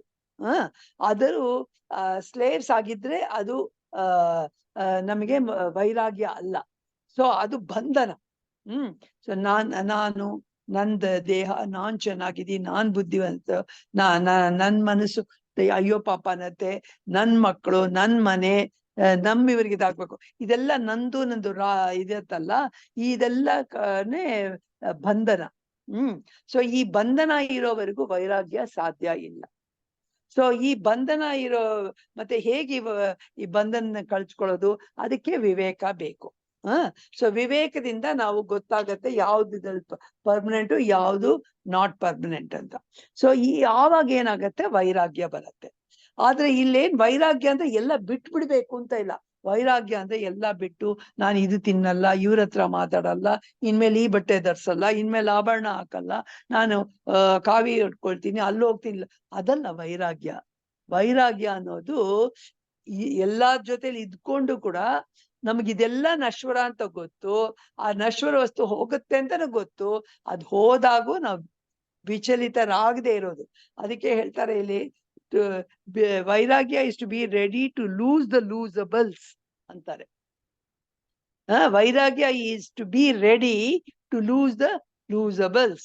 ಅಂದ್ರೆ ಇವಾಗ ನನ್ ದೇಹ, ನನಗೆ ಎಲ್ರಿಗೂ ನಮ್ಗೆ ದೇಹ ಅಂದ್ರೆ ತುಂಬಾ ಅಟ್ಯಾಚ್ಮೆಂಟ್. ಆದ್ರೆ ಈ ದೇಹ ಪರ್ಮನೆಂಟ್ ಇಲ್ಲ, ಯಾವತ್ತಾದ್ರೂ ಇದಕ್ಕೆ ಮೃತ್ಯು ಬರ್ಬೋದು. So that it's a very difficult preparation. ನಮ್ಮ ನಿತ್ಯ ಇದ್ರಲ್ಲಿ ಜೀವನದಲ್ಲಿ ಅದ್ರ ಬಗ್ಗೆ ಮಾತಾಡ ಎಲ್ಲ ಅಮಂಗಳ ಅಂತಾರೆ. ಹಾಗೇನಲ್ಲ, ನಾವು ಯಾವತ್ತಾದ್ರೂ ನಾಳೆ ನಾನು ಇರದೇ ಇರ್ಬೋದು, ನಾಳೆ ಏನಾದ್ರೂ ಆಗ್ಬೋದು. ಅದಕ್ಕೋಸ್ಕರ ಅದಕ್ಕೆ ರೆಡಿಯಾಗಿರೋದೇ ವೈರಾಗ್ಯ. ಇರೋವಾಗ ಅದ್ರ ಜೊತೆ ಸಂತೋಷವಾಗಿರಿ, ಬಟ್ ಅದು ಹೋದಾಗ್ಲೂ ಅದಕ್ಕೆ ರೆಡಿಯಾಗಿರಿ. So to be ready to lose the losable. So start getting prepared for death. Start getting prepared for losing things. ಮಕ್ಕಳು ಅಂತ ನಾವ್ ಎಷ್ಟು ಅಟ್ಯಾಚ್ಮೆಂಟ್ ಇರ್ತೀವಿ. ಆಮೇಲೆ ಬೆಳೀತಾ ಮಕ್ಕಳು ದೂರ ಆಗ್ಬಿಟ್ರೆ ಆಮೇಲೆ ನಾವ್ ಎಷ್ಟು ಅದನ್ನೇ ಹಚ್ಕೊಂಡು ಮನೋರೋಗ, ಆ ಮನೋರೋಗದಿಂದ ನಮ್ಮ ದೇಹದ ಆರೋಗ್ಯ ಕೆಡುತ್ತೆ, ಏನೇನೋ ಆಗತ್ತೆ. ಆದ್ರೆ ಇದು ಪ್ರಪಂಚದ ನಿಯಮ. ಅವ್ರು ಬೆಳಿಬೇಕು, ಅವ್ರ ಕೆಲ್ಸಕ್ಕೆ ಹೋಗ್ಬೇಕು, ಅವ್ರಿಗೆ ಮದ್ವೆ ಆಗ್ಬೇಕು, ಅವ್ರಿಗೆ ಮಕ್ಕಳಾಗತ್ತೆ. ನಾವ್ ಹೇಗ್ ನಮ್ಮ ಮಕ್ಕಳು ನೋಡ್ಕೊಂಡ್ವೋ ಅವ್ರ ಮಕ್ಕಳನ್ನ ಅವ್ರು ನೋಡ್ಕೋಬೇಕಾಗತ್ತೆ. ಸೊ ನ್ಯಾಚುರಲಿ ಅವ್ರಿಗೆ ನಮಗ್ ಟೈಮ್ ಕೊಡಕ್ ಆಗಲ್ಲ. ಇದೆಲ್ಲ ನಾವ್ ಅರ್ಥ ಮಾಡ್ಕೊಂಡು be ready to accept the reality ಅಲ್ವಾ? ಸೊ ದುಡ್ಡು ಅನ್ನೋದು ಅಷ್ಟೇ, ಇವತ್ ಬರತ್ತೆ ಹೋಗುತ್ತೆ. ದೇಹದ ಶಕ್ತಿ ಅನ್ನೋದು ಇವತ್ ಬರತ್ತೆ ಹೋಗುತ್ತೆ. ಸೊ ಇದೆಲ್ಲ ನಾವು ಪ್ರಪಂಚದಲ್ಲಿ ನೋಡಿ ಕಲ್ತ್ಕೋಬೇಕಾಗಿರೋದು ಇದು ವೈರಾಗ್ಯ. ಸೊ ಈ ವೈರಾಗ್ಯ ಅನ್ನೋದು ತುಂಬಾ ಇಂಪಾರ್ಟೆಂಟ್. ವಿವೇಕ ಇದ್ರೇನೆ ವೈರಾಗ್ಯಕ್ಕೆ ಸಾಧ್ಯ. ಈ ವಿವೇಕ ವೈರಾಗ್ಯ 3 ಇದ್ರೇನೆ ಷಟ್ ಸಂಪತ್ತಿ ಸಾಧ್ಯ. ಷಟ್ ಸಂಪತ್ತಿ, ಷಟ್ ಅಂದ್ರೆ 6 ಹೇಳಿದ್ರಲ್ಲ, ಶಮ, ದಮ, ಉಪರತಿ, ತಿತಿಕ್ಷಾ, ಆಮೇಲೆ ಶ್ರದ್ಧಾ, ಸಮಾಧಾನ. ಈ 6 ಷಟ್ ಸಂಪತ್ತಿ ಅಂತಾರೆ. ಇದನ್ನ ನಾವು ಬೆಳೆಸ್ಕೋಬೇಕು. ನಮ್ಮ ಇನ್ನರ್ ವೆಲ್ತ್ ಇದು. ಹೊರಗಿನ ವೆಲ್ತ್ ಎಲ್ಲ ಗೊತ್ತಲ್ಲ, ಮನೆ, ಮಠ, ಮಕ್ಕಳು, ಇದು ನೇಮು, ಫೇಮು, ಇದೆಲ್ಲ ಹೊರಗಿನ ಐಶ್ವರ್ಯ. ಬಟ್ ಆದ್ರೆ ಈ ಒಳಗಿನ ಐಶ್ವರ್ಯ ಬೆಳೆಸ್ಕೋಬೇಕು. ಈ ಒಳ್ಳೆ ಗುಣಗಳನ್ನ ಐಶ್ವರ್ಯ ಅಂತಾರೆ. ಲಕ್ಷ್ಮಿ ಅಂದ್ರೆ ಬರೀ ದುಡ್ಡು ಮಾತ್ರ ಅಲ್ಲ, ಬರೀ ಇದು ಆಭರಣ ಮಾತ್ರ ಅಲ್ಲ, ಮನೆ ಅಲ್ಲ. ಲಕ್ಷ್ಮಿ ಅಂದ್ರೆ ಒಳ್ಳೆ ಗುಣಗಳು. ಸೊ ಆ ಲಕ್ಷ್ಮಿ ನಾವು ಒಳ್ಳೆ ಷಟ್ ಸಂಪತ್ತಿ ನಮ್ಮೊಳಗ್ ಬೆಳೆಸ್ಕೋಬೇಕು. ಸೊ ಶಮ ಅಂದ್ರೆ ಏನು? ಶಮನೆ ಅಂದ್ರೆ ನಿಮಗ್ ಗೊತ್ತು ಅಂದ್ರೆ ನಮ್ಮಲ್ಲಿರೋ ಡಿಸ್ಟರ್ಬೆನ್ಸಸ್ ಎಲ್ಲ ಮನಸ್ಸಲ್ಲಿ, ಎಲ್ಲಾ ಡಿಸ್ಟರ್ಬೆನ್ಸ್ ಬರೋದು ಮನಸ್ಸಲ್ಲಿ. ಸೊ ಆ ಮನಸ್ಸನ್ನ ಡಿಸ್ಟರ್ಬೆನ್ಸ್ ಎಲ್ಲ ಶಮನ ಮಾಡೋದು ಅಂದ್ರೆ ಶಾಂತವಾಗಿರೋದು. ಮನಸ್ಸನ್ನು ಶಾಂತವಾಗಿ ಇಟ್ಕೊಳ್ಳೋದು ಸಮ. So controlling the mind. ಏನೇ ಒಂದು ಥಾಟ್ ಬರುತ್ತೆ, ಏನೋ ಡಿಸ್ಟರ್ಬ್ ಆಗತ್ತೆ, ಅವಾಗ ಏನ್ ಮಾಡೋದು? How to control it? ಒಂದು ಜಪ ಮಾಡಿ, ಇಲ್ಲ ಒಂದು ಭಜನೆ ಹಾಡಿ, ಇಲ್ಲೇ ಒಂದು ಮೆಡಿಟೇಷನ್ ಮಾಡಿ, ಅದೆಲ್ಲ. ಸೊ ನಮ್ಮ ಮೈಂಡ್ ಡೈವರ್ಟ್ ಮಾಡಿದಾಗ ಆ ಡಿಸ್ಟರ್ಬೆನ್ಸ್ ತಾನಾಗೆ ಕಡಿಮೆ ಆಗತ್ತೆ. ಸೊ ಇದು ನಾವು ಪ್ರಯತ್ನ ಪಡ್ಬೇಕು. ತಾನಾಗ್ ಮನಸ್ಸು ತಿಳಿ ಆಗಲ್ಲ. ಸೊ ಮನಸ್ಸನ್ನ ಹೇಗ್ ತಿಳಿ ಯಾವಾಗ ನಾವು ಡಿಸ್ಟರ್ಬ್ ಆಗ್ತೀವೋ ಅದನ್ನ ಹೇಗ್ ಕಂಟ್ರೋಲ್ ತರೋದು ಅಂತ ನಾವು ತಿಳ್ಕೊಬೇಕು.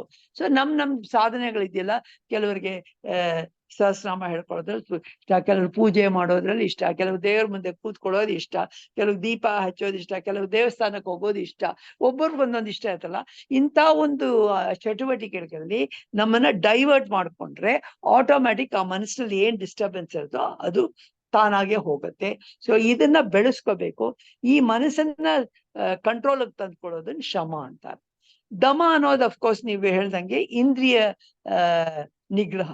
ನಮ್ಮ ಕಣ್ಣು, ಕಿವಿ, ಮೂಗು ಇದೆಲ್ಲ ಏನಾದ್ರು ಒಂದು ನೋಡಿದಾಗ ಇನ್ನೂ ಅದ್ ಬೇಕು ಅನ್ನತ್ತೆ. ಏನಾದ್ರು ತಿಂದಾಗ ಇನ್ನೂ ಜಾಸ್ತಿ ತಿನ್ನೋಣ ಅನ್ಸತ್ತೆ.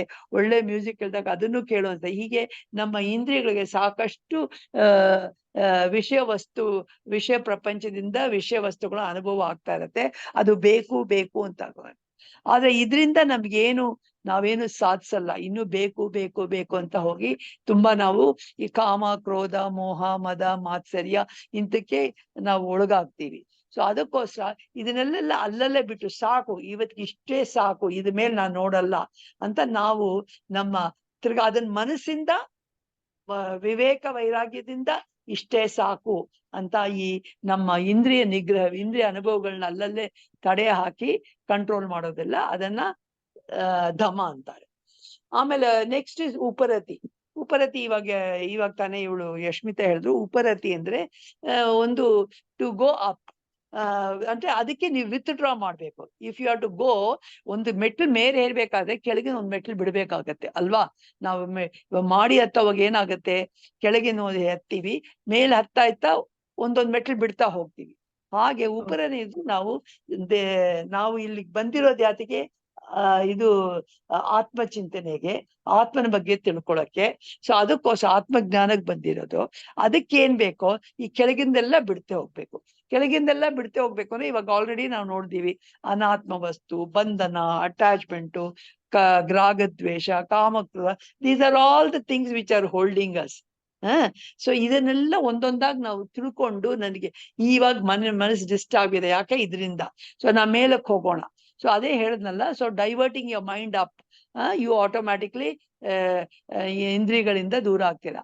ಸೊ ದಮದಿಂದ ಅದನ್ನ ಇನ್ನೂ ಜಾಸ್ತಿ ನಾವು ಮನಸ್ಸನ್ನ ನಾವು ನಮ್ಮ ಗೋಲ್ ಏನು, ಯಾವ್ದಕ್ಕೆ ಇಲ್ಲಿ ಬಂದಿದ್ದೀವಿ, ಯಾವಾಗ ನಮ್ ಗುರಿನ ನಾವು ಜ್ಞಾಪಿಸ್ಕೋಬೇಕು. ಗುರಿ ತಪ್ಪಬಾರ್ದು, ಏನಕ್ಕೋ ಬಂದು ಎಲ್ಲೋ ಇದು ಮಾಡಬಾರ್ದು. ಸೊ ಅದಕ್ಕೋಸ್ಕರ ಗುರಿ ಏನು ಇಟ್ಕೊಂಡು ಆ ಗುರಿ ಯಾವಾಗ್ಲೂ ಇದ್ದು ಅದ್ರ ಕಡೆ ಹೋಗ್ತಾ ಹೋಗ್ಬೇಕು. ಆವಾಗ ದಟ್ ಈಸ್ ಕಾಲ್ಡ್ ಎಸ್ ಉಪರತಿ. So going upwards, giving up the lower things is called as ಉಪರತಿ. ಆಮೇಲೆ ತಿತಿಕ್ಷ. ತಿತಿಕ್ಷ ಅನ್ನೋದು ಈ ಪ್ರಪಂಚದಲ್ಲಿ ಎಲ್ಲ ನನಗ್ ಬೇಕಾದಾಗೆ ನಡೆಯುತ್ತೆ ಅಂತ ಹೇಳಕ್ಕಾಗಲ್ಲ. ಎಷ್ಟೋ ಇವಾಗ 3ನೇ ಅಧ್ಯಾಯದಲ್ಲಿ ಮಾತ್ರ ಸ್ಪರ್ಶಾಸ್ತ ಕೌಂತೆಯ ಶೀತೋಷ್ಣ ಸುಖ ದುಃಖದಾಹ ಆಗಮ ಪಾಯಿನೋ ನಿತ್ಯಂ ತಾನ್ ತಿತಿಕ್ಷಸ್ವ ಭಾರತ ಅಂತ ಅಲ್ಲಿ ಕೃಷ್ಣ ಹೇಳ್ತಾನೆ. ಅಂದ್ರೆ ನಮಗೆ ಬೇಕು ಅಂದ್ರು ಬೇಡದೆ ಇದ್ರು ನಮ್ ಕರ್ಮದಿಂದಾನೋ, ನಾವು ಯಾಕಂದ್ರೆ ಹುಟ್ಟಿರೋದೇ ಕರ್ಮ, ನಮಗೆ ಪಾಪ ಪುಣ್ಯ ಈಕ್ವಲ್ ಆಗಿದೆ, ಏನೋ ಕರ್ಮ ಬಾಕಿ ಇರೋದ್ರಿಂದ ನಾವು ಮನುಷ್ಯನಾಗಿ ಹುಟ್ಟಿರೋದು. ಸೊ ಹಾಗಂದ್ಮೇಲೆ ಎಲ್ಲ ಒಳ್ಳೇದೇ ನಡೆಯುತ್ತೆ ಅಂತ ಹೇಳ್ಬೇಕಾಗಲ್ಲ. ಕೆಟ್ಟದು ನಮಗೆ ನಡಿಬಹುದು, ನಮ್ ಸುತ್ತ ನಡಿಬಹುದು, ನಮ್ ಕಣ್ ಮುಂದೆ ನಡಿಬಹುದು. ಸೊ ನಮಗೆ ಬೇಕಾದಷ್ಟು ಒಳ್ಳೇದು ಕೆಟ್ಟ ಅನುಭವಗಳಾಗತ್ತೆ. ಒಂದು ದೇಹ at the body level ನಮ್ಗೆ we'll have good and bad experiences. At the mind level we will have good and bad experiences. At the intellectual level jaya apajaya we will have good and bad experiences. So ಇದನ್ನ ನಾವು ತಡಿಯಕ್ಕಾಗಲ್ಲ. ನನ್ನ ಮನಸ್ಸೊಳಗೆ ನನ್ನ ಇಂದ್ರಿಯಗಳನ್ನ ನಾನು ತಡಿಬಹುದು, but ಹೊರಗಿನ ಪ್ರಪಂಚದಲ್ಲಿ ಆಗೋ ಅನುಭವಗಳು ನಾನು ಹೇಗ್ ತಡಿಯಕ್ಕಾಗತ್ತೆ, ಆಗಲ್ಲ ಅಲ್ವಾ. ಸೊ ಅದನ್ನ ನಾವು ಪೇಷಂಟ್ ಆಗಿ ಅದನ್ನ we have to withstand that. ಪರವಾಗಿಲ್ಲ, ಬರ್ಲಿ, ಕಷ್ಟ ಬಂದಿದ್ಯಾ, ಇವಾಗ ಬಿಸಿಲು ಬೆಗೆ ಹರಿತಾ ಇದೆ, ಇರ್ಲಿ, ನಾನು ಹೇಗೋ ಅದಕ್ಕೆ ಏನ್ ಬೇಕೋ ತಣ್ಣಗ್ ಮಾಡ್ಕೊಂಡು ಅದನ್ನ ಫೇಸ್ ಮಾಡ್ಲೇಬೇಕು. ಬಟ್ ದಿಸ್ ಬಿಸಿಲು, this severe heat is not permanent, it will go away. Then ಮಳೆ ಬರುತ್ತೆ, ಸಂತೋಷ, ಮಳೆ ಹನಿ ಬಂದಾಗ ಸಂತೋಷ. ಬಟ್ ಆಮೇಲೆ ಬರ್ತಾ ಮಳೆ ಜೋರಾಗಿ ಅದು ಫ್ಲಡ್ಡಿಂಗ್ ಆಗತ್ತೆ, ನಿಮ್ಮ ಎಷ್ಟೋ ಆ ಮಳೆಯಿಂದ ಎಲ್ಲ ಬೂಜ್ಗಟ್ಟತ್ತೆ. then what you thought male is good, it also becomes bad. So hige experiences keep changing, good and bad alva, at the physical level, at the mental level antila. So ಇದೆಲ್ಲ ಬರೋದು ಹೋಗೋದು, ಇದೆಲ್ಲ ಅನಿತ್ಯ ಅಂತ ತಿಳ್ಕೊಂಡು ಅದನ್ನ ಫೇಸ್ ಮಾಡೋದು ತಿತಿಕ್ಷ. ಅದಾದ್ಮೇಲೆ ಶ್ರದ್ಧೆ ಅನ್ನೋದು ಇಂಪಾರ್ಟೆಂಟ್, ತುಂಬಾ ಇಂಪಾರ್ಟೆಂಟ್.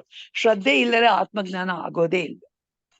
ಸೊ ಶ್ರದ್ಧಾ ಅನ್ನೋದು ಗುರು ಶಾಸ್ತ್ರದಲ್ಲಿ ಶ್ರದ್ಧೆ ಇರ್ಬೇಕು. We have to believe what the ಶಾಸ್ತ್ರ ಸೇಸ್. ಯಾಕಂದ್ರೆ ನಮ್ಮ ಅಧ್ಯಾತ್ಮಕ್ಕೆ ಮೇನ್ ಪ್ರಮಾಣನೇ ಶಾಸ್ತ್ರ ಪ್ರಮಾಣ. ಸೊ ಅದಕ್ಕೋಸ್ಕರ ಆ ಶಾಸ್ತ್ರದಲ್ಲಿ ಏನಿರೋದ ನಾವು ಬಿಲೀವ್ ಮಾಡ್ಲೇಬೇಕು. ಅದನ್ನ ಆಮೇಲೆ ಶಾಸ್ತ್ರದಲ್ಲಿ ನಾವು ಕ್ವಶನ್ ಮಾಡ್ಬೋದು, ಡೌಟ್ಸು ಕ್ಲಿಯರ್ ಮಾಡ್ಕೋಬಹುದು, ಆದ್ರೆ ಶಾಸ್ತ್ರ ಹೇಳಿದ್ ನಂಬಲೇಬೇಕಾಗತ್ತೆ.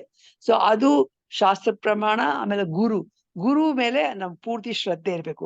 ಗುರುನ್ ಡೌಟ್ ಮಾಡ್ತಾ ಇದ್ರೆ ನಾವು ಮುಂದಕ್ಕೆ ಹೋಗಕ್ ಸಾಧ್ಯ ಇಲ್ಲ. ಸೊ ಅದಕ್ಕೋಸ್ಕರ ಶ್ರದ್ಧೆ ಅನ್ನೋದು to have full faith in the guru and shastra, that is ವೇದ ಪ್ರಮಾಣ. ಅದು ತುಂಬಾ ಇಂಪಾರ್ಟೆಂಟು. ಆ ವೇದಾನೇ ವಿಂಗಡಿಸಿ ಹೇಳ್ತಾ ಇರ್ತಾರೆ ಗುರು, ಅದಕ್ಕೋಸ್ಕರ ಗುರು ಮೇಲೆ ಇರ್ಬೇಕು. So this is called us Shraddha. Samadhana is of course is to it is also called as sometimes samadhi, but ಆದ್ರೂ ಸಮಾಧಾನ ಅಂದ್ರೆ ಇದೊಂದು ನಮ್ಮ ಮನಸ್ಸಿನ ಒಂದು ಸ್ಥಿತಿ. ನಾವು ಅಂದ್ರೆ ಮನಸ್ಸಿನಲ್ಲಿ ನಮ್ಮ ಇಲ್ಲಿ ನಾವು ಬುದ್ಧಿನ ಉಪಯೋಗಿಸ್ತಾ ಇದೀವಿ.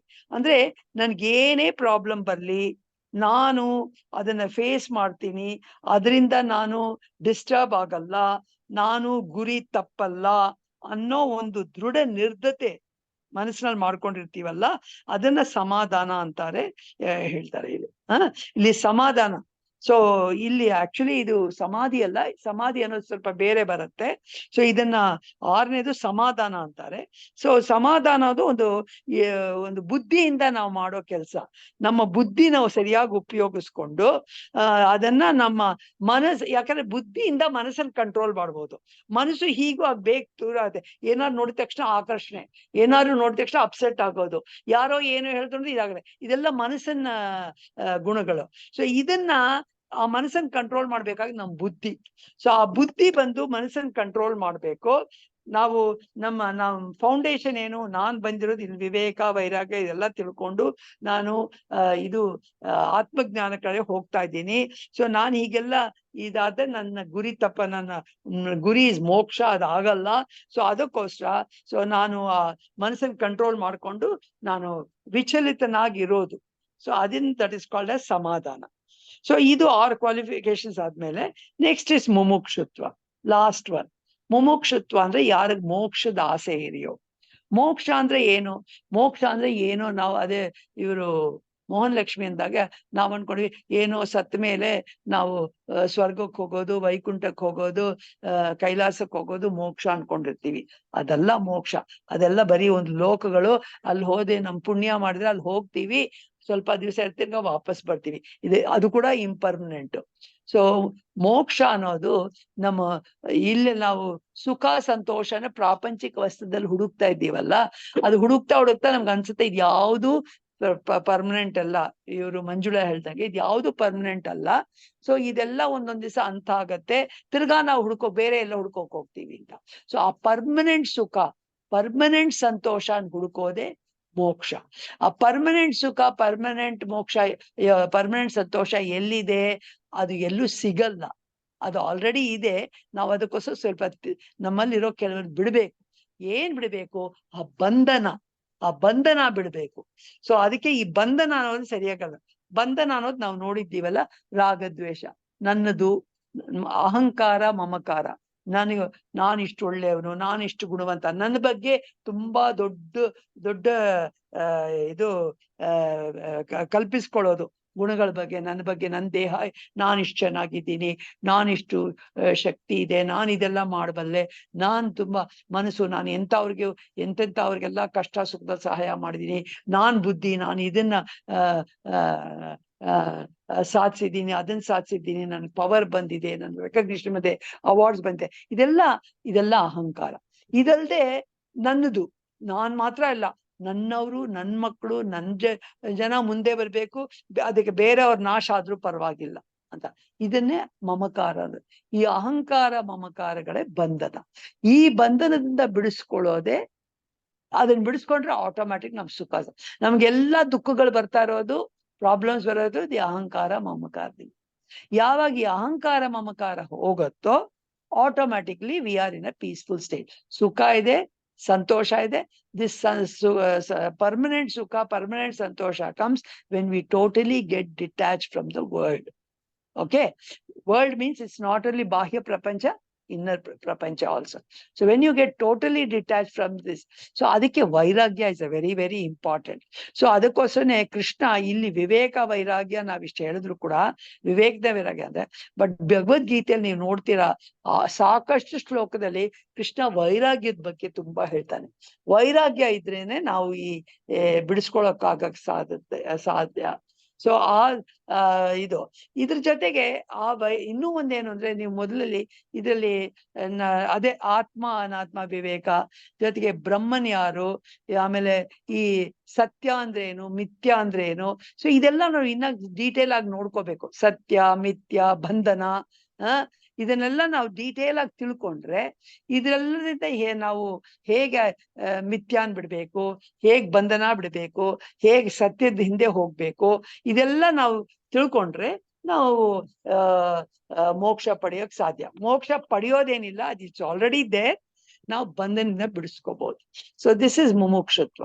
ಸೊ ಇದಕ್ಕೆಲ್ಲ ಇದೇನೆ ಈ 4 ಗುಣಗಳು ಒಂದು ಆತ್ಮಜ್ಞಾನಕ್ಕೆ ಬಂದ ಸ್ಟೂಡೆಂಟ್ಗೆ ಇದಿರ್ಬೇಕು. ಬೇಸಿಕ್, ತುಂಬಾ ವಿವೇಕ ಇಲ್ದರು, ಬೇಸಿಕ್ ವಿವೇಕ ಇರ್ಬೇಕು, ಬೇಸಿಕ್ ವೈರಾಗ್ಯ ಇರ್ಬೇಕು. ಈ ಸಾಧನೆ ಷಟ್ ಸಂಪತ್ತಿ ಇದೇನು ಅಂತ ತಿಳ್ಕೊಂಡು ಅದನ್ನ ಬೆಳೆಸ್ಕೋಬೇಕು. ಆಮೇಲೆ ಮುಮುಕ್ಷತ್ವ, ನನ್ ಗುರಿ ಏನು, ಮೋಕ್ಷ. ಸೊ ಮೋಕ್ಷ ಅಂದ್ರೆ ಏನು ಅಂತ ತಿಳ್ಕೊಂಡು ಆ ಗುರಿ ಕಡೆ ಗಮನ ಇರ್ಬೇಕು. ಇದೆಲ್ಲ ಇದ್ದು ನಾವು ಒಂದು ಗುರು ಹತ್ರ ಹೋದ್ರೆ ಮುಂದೆ ಹೋಗಕ್ ಸಾಧ್ಯ ಅಂತ. That is what this whole thing, this few shlokas which Mohan Lakshmi told is about. So ಇನ್ನು ಏನಾದ್ರೂ ಇದೆಯಾ ಡೌಟು? ಅಂದ್ರೆ ಇದ್ರ ಒಂದ್ ಶ್ಲೋಕದಲ್ಲಿ ಅದೇ ಅರ್ಥಾರ್ಥಿ ಜಿಜ್ಞಾಸಿ ಜ್ಞಾನಿ ಅದ್ರ ಬಗ್ಗೆ ಬರುತ್ತೆ, ಬಟ್ ಅದು ಗುರುಜಿ ಇದ್ರಲ್ಲಿ ಇಲ್ಲ. ಸೊ ಅದ್ರ ತಗೊಂಡ್ರು ಇದ್ರ ಹೇಳಿದ ಅರ್ಥ ಅಂದ್ರೆ ಫಸ್ಟ್ ಸಂಕಟ ಬಂದಾಗ ವೆಂಕಟರಮಣ ತರ ಇರ್ತೀವಿ ನಾವು. ಯಾವಾಗ ನಮ್ಗೆ ಅವಶ್ಯಕತೆ ಇರುತ್ತೋ ಅವಾಗೆ ದೇವ್ರಿದ್ದಾನೆ ಕೇಳ್ಕೊಬೇಕು ಅಂತ. ಆಮೇಲೆ ಅವನೊಂಥರ ಕಲ್ಪವೃಕ್ಷ ಕಾಮಧೇನು ಇದ್ದಂಗೆ, ನಮ್ಗೆ ಅವನ್ ಪೂಜೆ ಮಾಡಿ ಅವನ್ನ ಪೂಜೆ ಜಪ ತಪ ಮಾಡ್ತಿದ್ರೆ ನಮ್ಗೆಲ್ಲ ಒಳ್ಳೇದ್ ಮಾಡ್ತಾನೆ ಅಂತ. ನೆಕ್ಸ್ಟ್ ಮೆಟ್ಲು ಅಂದ್ರೆ ಜಿಜ್ಞಾಸು.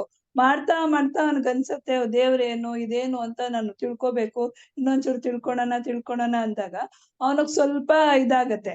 ಇವಾಗ ಒಂದು ವೆಂಕಟೇಶ್ವರ ಶ್ಲೋಕ ತಗೊಂಡೆ ಹೇಳ್ಬೇಕಾದ್ರೆ ಫಸ್ಟ್ ನಾವಂತ ಏನು ಕಾಮ ಎಲ್ಲ ಕೊಡುತ್ತೆ, ಕಾಮಿತಾರ್ಥ ಪ್ರದಾಯಿನಿ ಅಂತ. ಆಮೇಲೆ ಎಲ್ಲರ ಅಂತರಾತ್ಮದಲ್ಲೂ ಇರೋದು ಅವನೇ ಅನ್ನೋದು ಅರಿವು ಬರುತ್ತೆ ಅವನ್ಗೆ ಜಿಜ್ಞಾಸು ಆಗ್ತಾ ಆಗ್ತಾ. ಅಲ್ಲಿಂದ ಅವನು ಜ್ಞಾನಿ ಆಗ್ತಾ ಹೋಗ್ತಾನೆ. ಸೊ ಜ್ಞಾನಿ ಆಗ್ತಾ ಹೋಗ್ತಾ ಅವನ್ಗೆ ಎಲ್ಲ ಸಂಪತ್ತುಗಳು ಒಂದೊಂದಾಗಿ ಅಳವಡಿಸ್ಕೊ ಹೋಗ್ತಾನೆ. ಸ್ವಲ್ಪ ಆ ಕಡೆ ಈ ಕಡೆ ಹೋಗ್ಬೋದು, ಬಟ್ ನಿರಂತರವಾಗಿ ಸಾಧನೆ ಮಾಡ್ತಾ ಹೋದ್ರೆ ಅವೆಲ್ಲ ಇನ್ನಷ್ಟು ಇಂಪ್ರೂವ್ ಆಗ್ತಾ ಹೋಗುತ್ತೆ ಅಂತ ನಾನು ಅನ್ಕೋತೀನಿ. ಜ್ಞಾನಿ ಆಗಲ್ಲ, ನೀವು ಅರ್ಥ ಸರಿಯಾಗಿ ಹೇಳಿದ್ರಿ. ಮಧ್ಯದಲ್ಲಿ ಒಂದು ಅರ್ಥಾರ್ಥಿ ಬಿಟ್ಬಿಟ್ರಿ. ಅರ್ಥಾರ್ಥಿ ನಮ್ಗೆ ಇನ್ನೂ ಬೇಕು ಅಂತ ಪಡೆ ಒಬ್ಬ ಸಾಧಕನಿರ್ತಾನೆ, ಅದಿರ್ತಾನೆ. ಅದಾದ್ಮೇಲೆ ಅವನಿಗೆ ಆಮೇಲೆ ಗೊತ್ತಾಗ್ತದೆ ಎಷ್ಟು ಸಿಕ್ಕಿದ್ರು ಇಷ್ಟೇ, ಕಡೆಯಲ್ಲಿ ಇದೆಲ್ಲ ಹೊರಟೋಗತ್ತೆ ಅಂತ ಸ್ವಲ್ಪ ಅವನಿಗೆ ಒಂದು ಜಿಗುಪ್ಸೆ ಬಂದಾಗ ಅವನ್ ಜಿಜ್ಞಾಸು ಆಗ್ತಾನೆ. ಸೊ ಇವಾಗ ನಾವೆಲ್ಲ ಇರೋದು ಜಿಜ್ಞಾಸು ಸ್ಟೇಜ್. ಜ್ಞಾನಿ ಅನ್ನೋ ವರ್ಡ್ ಇಲ್ಲಿ ಬರೋದೇ ಇಲ್ಲ. ದ ವರ್ಡ್ ಜ್ಞಾನಿ ಬಂದ್ರೆ ನಾವು ಸಾಧಕರಲ್ಲ, ಆಲ್ರೆಡಿ ನಾವು ವಿ ಹ್ಯಾವ್ ಅಚೀವ್ಡ್ ಅಂತ ಆಗೋಯ್ತೆ. ಸೊ ನಾವೆಲ್ಲ ಜಿಜ್ಞಾಸು ಸ್ಟೇಜ್ ದಲ್ಲಿ ಇದ್ದೀವಿ. ಸೊ ಇದು ಈ ಪೂರ್ತಿ ವೇದಾಂತ ನಮ್ಮಂತ ಜಿಜ್ಞಾಸುಗಳಿಗೆ ಅದು ಅಂತ. ಅದು ಇನ್ನೇನಾದ್ರು ಇದೆಯಾ? ಮಂಜುಳಾ, ಪ್ರೇಮ ಏನಾದ್ರು ಕೇಳ್ಬೇಕಾ? ಉಷಾ, ಯಶ್ಮಿತಾ ಏನಾದ್ರು ಆಡ್ ಮಾಡ್ತೀರಾ? ಏನಿಲ್ಲಮ್ಮ, ಚೆನ್ನಾಗಿ ಅರ್ಥ ಆಯ್ತು ಇವತ್ತು ಕ್ಲಾಸ್. ಚೆನ್ನಾಗಿ ಥ್ಯಾಂಕ್ ಯು. ಮತ್ತೆ Yashmita, shall we end the class? Sure, ma'am. Next week